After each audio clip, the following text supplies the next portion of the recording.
Assalamualaikum warahmatullahi wabarakatuh. Alhamdulillahirabbil alamin wa bihi nasta'in ala umuri dunya waddin. Wa sallallahu ala sayyidina Muhammadin wa ala alihi wa sahbihi ajma'in wa ba'du. Alhamdulillahirabbil alamin. Hari ini kita masih diberikan kesehatan oleh Allah Subhanahu wa taala untuk melanjutkan pembahasan materi perkuliahan tentang pengantar hukum Indonesia pada topik kekuasaan kehakiman. Teman-teman semua yang saya hormati, para pengkaji dan pemerhati hukum di seluruh Indonesia, mengkaji tentang kekuasaan kehakiman tidak lepas dari mengkaji tentang trias politika. Pertama, saya akan menjelaskan terlebih dahulu sebelum secara detail membahas tentang kekuasaan kehakiman di Indonesia. Saya akan menjelaskan tentang trias politika terlebih dahulu. Apa trias politika? Trias politika adalah suatu konsep di mana bahwa kekuasaan suatu negara tidak lagi tunggal, ya, tetapi harus dibagi kepada beberapa lembaga kekuasaan negara yang itu tidak bisa dipisahkan satu sama lain. Ya, dipisah kewenangannya, dibagi kekuasaannya. Sehingga disebut dengan trias politika. Dibagi kepada berapa bagian? Lah, secara istilah trias politika sudah mengandung arti bahwa dibagi pada 3 kekuasaan negara. Yang pertama adalah kekuasaan eksekutif, yang kedua kekuasaan legislatif, dan yang ketiga adalah kekuasaan yudikatif. Trias politika ini pertama kali dikemukakan oleh John Locke, ya, yang itu merupakan penjabaran dan adaptasi dari konsep sebelumnya yang dikemukakan oleh Montesquieu tentang trias politika yang sama, tetapi item dari trias politika itu ada perbedaan. Kalau menurut Montesquieu itu ada eksekutif, legislatif, dan federatif, ya. Tetapi John Locke kemudian memberikan pendapat bahwa yang lebih tepat sesungguhnya eksekutif, legislatif, dan yudikatif. 3 kekuasaan negara ini harus dijalankan oleh organ yang berbeda. Mengapa harus dijalankan oleh organ yang berbeda? Apa pentingnya?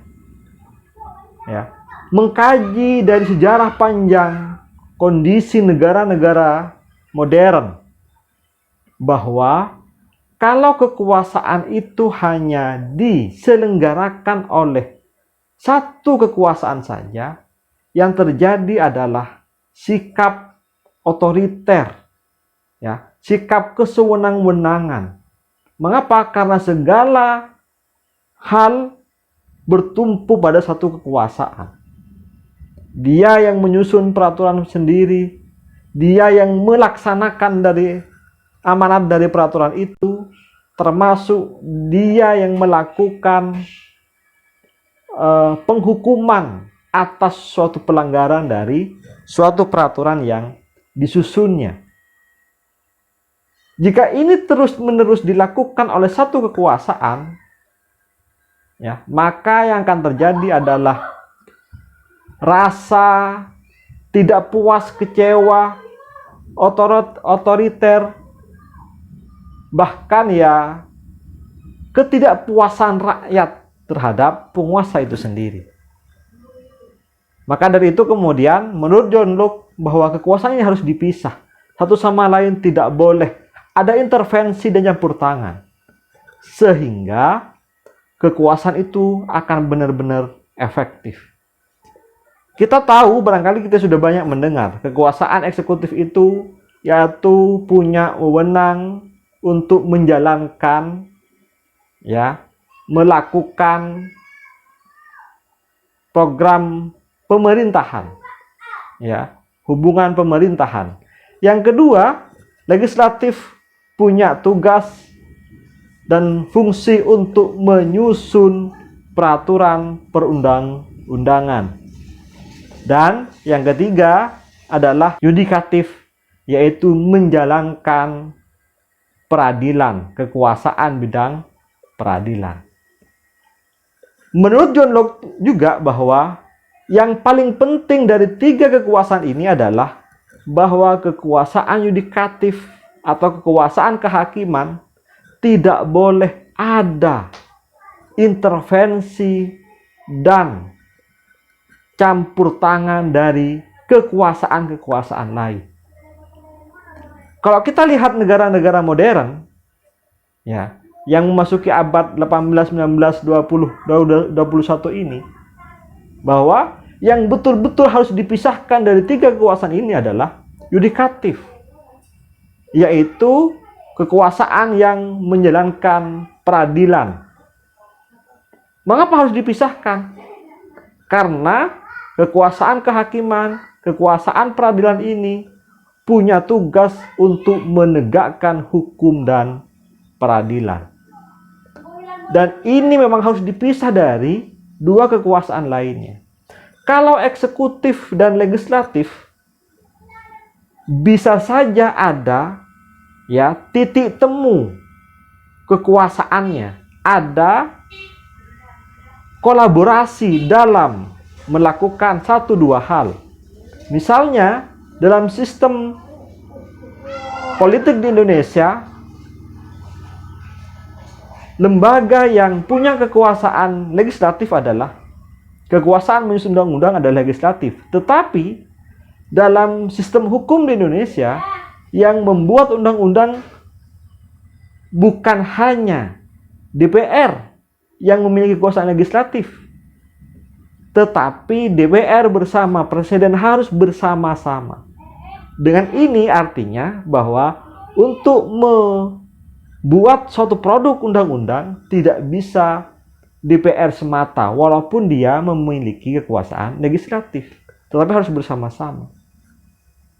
Tetapi dalam hal kekuasaan kehakiman, tidak bisa kemudian DPR bersama dengan lembaga peradilan memutuskan suatu pidana terhadap seorang, mengabulkan suatu gugatan yang melibatkan orang lain, melibatkan pihak lain. Nah, inilah kemudian bahwa kekuasaan kehakiman di Indonesia harus betul-betul bebas dan merdeka. Di mana kita mengetahuinya? Coba kita cek dalam pasal 24 menjelaskan bahwa kekuasaan kehakiman berwenang untuk melakukan peradilan guna menegakkan hukum dan keadilan. Ya, dari konsep ini bahwa yang dapat menegakkan hukum dan menciptakan rasa adil itu hanya lembaga kekuasaan. Kekuasaan di Indonesia seperti apa? Kita cek pada pasal 24A disebutkan bahwa kekuasaan kehakiman di Indonesia dilakukan oleh sebuah Mahkamah Agung dan badan peradilan di bawahnya, yaitu peradilan agama, peradilan negeri, peradilan tata usaha negara, dan peradilan militer, dan oleh sebuah mahkamah konstitusi. Dari ini kemudian kita dapat memahami bahwa sistem peradilan di Indonesia dari Undang-Undang Dasar tahun 1945 ini dapat kita tangkap maksudnya bahwa hanya dilakukan oleh Mahkamah Agung dan lembaga-lembaga atau badan-badan peradilan di bawahnya yang terkelompokkan menjadi 4 peradilan itu. 4 peradilan itu kemudian dibagi kompetensi absolutnya, dibagi kewenangan-kewenangannya. Pengadilan agama berwenang dalam memeriksa perkara perdata, ya, di bidang keagamaan berupa perkawinan, ekonomi syariah, perwakafan, waris, infak, sedekah, zakat. Itu kompetensi absolut peradilan agama. Peradilan militer berwenang untuk mengadili sengketa pidana yang dilakukan oleh anggota militer. Tata usaha negara berwenang untuk memeriksa, mengadili, dan memutus perkara bidang keputusan yang dikeluarkan oleh pejabat negara. Ya, keputusan-keputusan yang dirasa merugikan warga negara, silahkan, karena ini perdata, gugatnya melalui tata usaha negara. Pengadilan negeri. Pengadilan negeri itu punya kompetensi absolut pada perkara-perkara pidana dan perdata. Tentunya perdata selain yang telah disebutkan pada perdata agama, peradilan agama, dan perdata tata usaha negara. Semua perdata bidang itu dapat dilakukan di pengadilan negeri. Pidananya pun juga demikian. Pidana yang berbeda dengan pidananya peradilan militer. Lah, kekuasaan kehakiman ini, ya, kembali pada yang tadi, punya fungsi untuk menegakkan hukum dan keadilan. Hukum yang dimaksud adalah bukan semata-mata aturan-aturan yang telah dibuat sebelumnya oleh pemerintahan. Dalam hal ini adalah Presiden dan DPR. Dan semua hierarkis perundang-undangannya. Berupa ya undang-undang, perpu, peraturan pemerintah, peraturan presiden, perda, dan semacamnya. Tidak hanya itu, tetapi hukum yang dimaksud adalah dalam arti luas, yaitu apapun yang memiliki kekuatan mengikat bagi warga negara.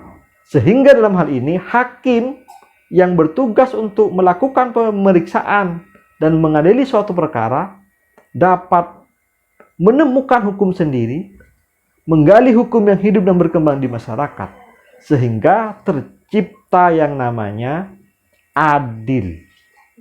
Adil menurut Aristoteles, apakah adil komutatif atau adil distributif? Silakan dikembangkan sendiri. Selain memeriksa perkara-perkara demikian, perkara-perkara 4 lingkungan peradilan di bawahnya, Mahkamah Agung juga memiliki kewenangan untuk ya mengadili pada tingkat kasasi, bahwa sistem peradilan di Indonesia ya memiliki jenjang. Ada pengadilan tingkat 1 yang disebut dengan pengadilan negeri, pengadilan tingkat 2 yaitu tingkat banding, dan kemudian peradilan kasasi yang dilakukan oleh Mahkamah Agung. Selain memeriksa perkara-perkara tingkat kasasi, Mahkamah Agung juga punya fungsi untuk melakukan uji materi di bawah undang-undang ke undang-undang, di bawah undang-undang terhadap undang-undang. Produk hukum yang dibuat oleh pemerintah, jika ada pasal yang kemudian berdampak pada seseorang, penerapannya berdampak buruk pada seseorang, atau mencederai nilai-nilai yang hidup dalam masyarakat, mencederai rasa adil bagi orang atau badan hukum yang ada di masyarakat, dapat dilakukan uji materi. Tetapi peraturan hukum yang dapat diuji di Mahkamah Agung adalah peraturan di bawah undang-undang. Apa saja itu? Yaitu peraturan pemerintah, peraturan presiden, peraturan daerah, provinsi, dan peraturan daerah kabupaten atau kota. Itu adalah lembaga Mahkamah Agung. Selain Mahkamah Agung, kekuasaan kehakiman di Indonesia juga dilakukan oleh Mahkamah Konstitusi. Ya. Apa Mahkamah Konstitusi? Mahkamah Konstitusi itu lahir dari amandemen Undang-Undang Dasar yang ketiga, di mana mengamanatkan bahwa harus ada suatu lembaga Mahkamah Konstitusi namanya, yang punya kewenangan-kewenangan yang melakukan pemeriksaan langsung final and binding. Ya. Pemeriksaannya dilakukan sekali dan langsung mengikat, yaitu berwenang untuk melakukan uji materi undang-undang terhadap undang-undang dasar. Yang kedua, melakukan pemeriksaan hasil pemilihan umum, sengketa hasil pemilihan umum, yaitu punya kewenangan untuk pembubaran partai politik, memiliki kewenangan untuk memeriksa kewenangan antar lembaga negara, dan memiliki kewenangan untuk memberikan pendapat atas usul DPRD tentang pemberhentian presiden dan wakil presiden. Itu kewenangan yang diberikan kepada Mahkamah Konstitusi, yang semua itu dilakukan secara merdeka, bahwa hakim, baik hakim agung dan hakim-hakim di lembaga peradilan di bawahnya dan hakim Mahkamah Konstitusi, memiliki kemerdekaan untuk membuat suatu keputusan terhadap perkara-perkara yang diperiksanya. Tidak boleh ada intervensi hukum oleh pemerintahan, oleh kekuasaan-kekuasaan lainnya. Kenapa? Karena ini adalah satu-satunya jalan bagi setiap orang, bagi warga negara di suatu negara untuk menemukan rasa adil itu sendiri, merupakan jantung dari harapan rakyat. Mengapa kemudian kekuasaan kehakiman ini harus betul-betul dipisahkan dari kekuasaan-kekuasaan lain? Karena inilah jalan satu-satunya bagi pencari keadilan. Bahkan mencari keadilan dari kesewenang-wenangan, misalnya itu terjadi. Kesewenang-wenangan pemerintah yang menjalankan pemerintahan ini. Baik itu bentuk republik ataupun bentuk monarki, yang menjadi tumpuan pencarian keadilan tetaplah pada lembaga peradilan. Apapun, apakah memakai sistem juri atau sistem majelis hakim pemeriksanya, disitulah tumpuan masyarakat diberikan rasa adil, satu-satunya harapan yang bisa mewujudkan. Makanya kemudian dalam pemutusan suatu perkara di lembaga pengadilan harus diawali dengan kata demi keadilan berdasarkan ketuhanan yang Maha Esa. Bahwa nilai-nilai keadilan itu adalah tujuan utama dari hukum yang dibuat, yang ditemukan. Kalau hukumnya, normanya tidak ada dalam perundang-undangan, hakim bisa melepaskan itu semua untuk mencari hukum sendiri, di mana rasa adil dapat ditemukan. Tidak ada dalam kehidupan masyarakat, bisa menggali. Makanya kemudian hakim harus berani untuk berijtihad. Ijtihad hakim pasti memiliki manfaat besar terhadap rakyat. Disitulah kemudian kekuasaan kehakiman menjadi satu-satunya kekuasaan negara yang bebas dan merdeka, bebas dari intervensi, dan bebas menentukan hukum dan keadilan. Kekuasaan kehakiman hal demikian itu baru terjadi sekitar di tahun 2004. Mengapa? Karena pengelolaan peradilan di Indonesia sebelum itu masih ada campur tangan lembaga-lembaga lain.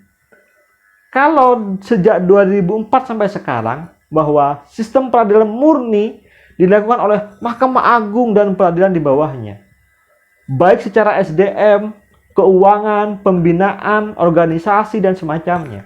Tetapi sebelum 2004, kekuasaan kehakiman masih ada campur tangan lembaga-lembaga lain. Kalau pengadilan agama masih harus ada koordinasinya dengan Departemen Agama atau Kementerian Agama. Masih ada korelasinya juga dengan kementerian atau departemen kehakiman, departemen hukum dan kehakiman, ya, pengadilan negeri sama pengadilan militer masih ada hubungan organisasi. Ketika ada hubungan organisasi untuk menciptakan kebebasan dan kemerdekaan hakim, sulit sekali. Bagaimanapun kalau ada hubungan organisasi tidak bisa dilepaskan. Apalagi masalah keuangan, gaji hakimnya, operasional penyelenggaraan peradilan. Lah, sejak undang-undang kekuasaan kehakiman dan undang-undang tentang peradilan agama, peradilan negeri, pengadilan tata usaha negara, peradilan militer dibuat secara mandiri, maka rasa atau harapan rakyat untuk mencari keadilan yang tidak ada lagi di mana tempat mencari keadilan, satu-satunya peradilan menjadi tumpuan. Walaupun dalam sistem penyelesaian sengketa di Indonesia, bahwa sengketa tidak mesti harus dilakukan dalam lembaga peradilan, tetapi dapat dilakukan di luar pengadilan atau yang disebut dengan non-litigasi. Non-litigasi ini memiliki alternatif-alternatif yang bisa menekan waktu biaya, tentunya berdasar pada kesukarelaan para pihak, berdasarkan pada keputusan bersama, sehingga sistem peradilan walaupun menjadi satu-satunya ya tempat peradilan untuk menegakkan hukum dan peradilan, tetapi lambat laun nampaknya perlu ada reformasi karena semakin banyak berkas masuk, menumpuknya perkara, tentunya biaya dan SDM hakim-hakim kita perlu didorong untuk berintegritas dan semacamnya, maka harus ada alternatif ya. Kita lihat sistem peradilan kita, hakim-hakim, oknum-oknum hakim masih berbuat sesuatu yang mencederai kemerdekaan hakim itu sendiri. Orang berkata bahwa hukum bisa dibeli, sesungguhnya bukan hukumnya yang dibeli, tetapi perilaku hakimnya yang dibeli untuk menuruti kemauan oknum-oknum, pejabat-pejabat kalau itu pejabat oknum, atau masyarakat yang ingin membuat suatu keputusan menguntungkan dirinya sendiri. Itulah kiranya kekuasaan kehakiman yang ada di Indonesia. Anda bisa baca dalam Undang-Undang Dasar tahun 1945 hasil amandemen 4 kali di Indonesia, dan undang-undang lain yang mengatur tentang kekuasaan kehakiman, tentunya pada lembaga-lembaga peradilan, dalam rangka melihat dan memotret bagaimana kekuasaan kehakiman ini berlangsung. Tetapi secara pasti bahwa kekuasaan kehakiman di Indonesia betul-betul dipisahkan dari kekuasaan-kekuasaan lain. Presiden manapun, bupati, gubernur manapun tidak bisa mengintervensi suatu keputusan yang harus dibuat oleh hakim, baik oleh hakim agung, hakim pada badan peradilan, atau oleh hakim konstitusi di Mahkamah Konstitusi. Sekalipun hakim-hakim konstitusi yang terdiri dari 3 unsur, yaitu unsur lembaga presiden, unsur Mahkamah Agung, ya, dan DPR, hakimnya ada 9 yang masing-masing mengusulkan 3, itu sesungguhnya tetap tidak akan mengubah ya perilaku hakim itu sendiri yang merdeka. Hakim agung pun di Mahkamah Agung tidak serta-merta setiap hakim pada akhirnya akan menjadi hakim agung, tidak. Karena untuk menjadi hakim agung harus dilakukan dalam proses seleksi oleh oleh komisi yudisial yang nanti akan diusulkan kepada DPR supaya dilakukan fit and proper test, baru ditetapkan oleh presiden. Itu semua dilakukan dalam rangka check and balance, ya. bahwa lembaga-lembaga kekuasaan itu saling mengawasi supaya terjadi keseimbangan, supaya tidak terjadi dominasi salah satu kekuasaan. Kita tahu sebelum reformasi ada satu kekuasaan, yaitu kekuasaan presiden, terlalu mendominasi dari kekuasaan-kekuasaan lain. Ya. Dan itu tidak bagus dalam penata kelolaan organisasi ketatanegaraan. Oleh sebab itu kemudian tiga lembaga ini ya harus betul-betul dipisah. Tetapi yang murni dipisah adalah kekuasaan kehakiman atau lembaga yudikatif, supaya tidak ada intervensi dari manapun. Karena jantungnya keadilan berada pada lembaga peradilan. Itu saja yang dapat saya sampaikan. Mari kita diskusikan jika terdapat perbedaan-perbedaan pendapat. Mohon maaf. Assalamualaikum warahmatullahi wabarakatuh.